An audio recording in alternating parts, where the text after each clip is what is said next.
काम वासना में फंसे स्त्री और पुरुष के साथ क्या होता है।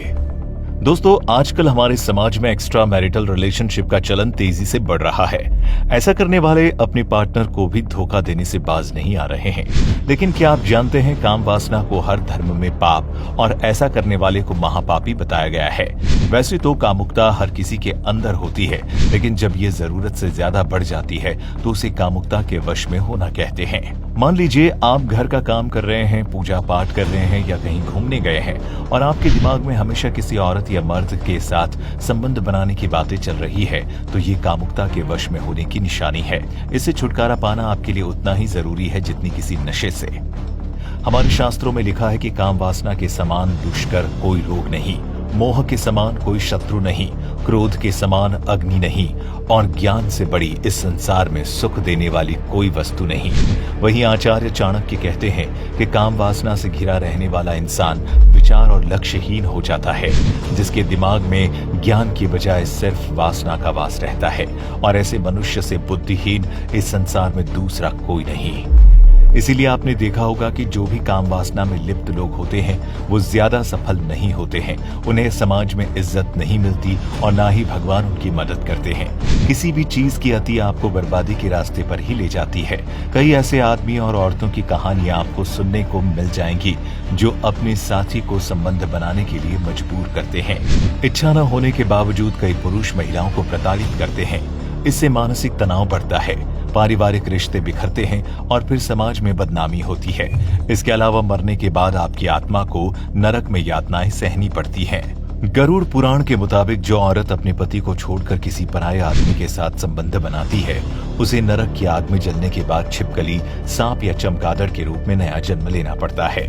अगर कोई आदमी किसी लड़की का शारीरिक शोषण करता है तो उसे अजगर के रूप में अगला जन्म लेना पड़ता है।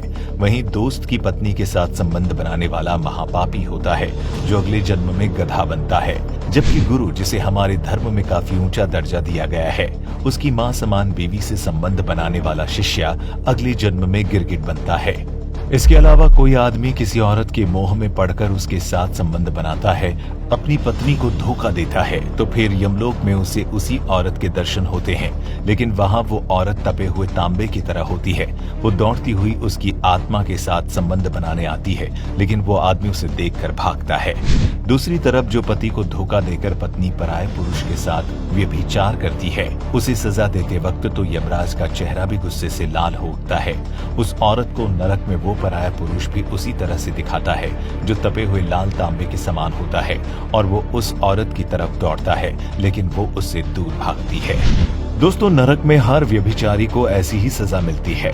गरुड़ पुराण में इस बात का भी उल्लेख मिलता है कि जो लोग हमेशा आलिंगन यानी कि किसी के स्पर्श के लिए तरसते रहते हैं, कोई महिला अगर अपने पति के अलावा किसी पराये पुरुष का आलिंगन करती है या फिर कोई पुरुष दूसरी महिला का आलिंगन करता है, तो फिर उसे नरक में एक पेड़ का आलिंगन करना होता है।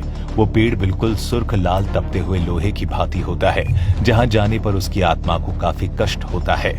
लेकिन यमदूत आपकी आत्मा को उस नरक की आग में धकेलते हैं, आपको अपने किए की सजा देते हैं। इसीलिए शास्त्रों को पढ़ने वाले ज्ञानी विद्वान ये कहते हैं कि किसी को धोखा मत दो, अपनी पत्नी या पति के सिवा किसी और के साथ शारीरिक संबंध मत बनाओ, क्योंकि उन्हें पता है कि भगवान के दूत हमेशा हर प्राणी पर अपनी नजर बनाए हुए हैं। यमलोक में बैठे चित्रगुप्त हर किसी का बही खाता लिख रहे हैं। किसने कितने पाप किए और कितने पुण्य, इसका लेखा जोखा तैयार हो रहा है, और मौत के बाद इसका जब हिसाब होगा तो पता नहीं कितने पुनर्जन्म होंगे और कितने दिन नरक में रहना पड़ेगा। इसीलिए इन चीजों से दूर रहकर भगवान को याद कीजिए।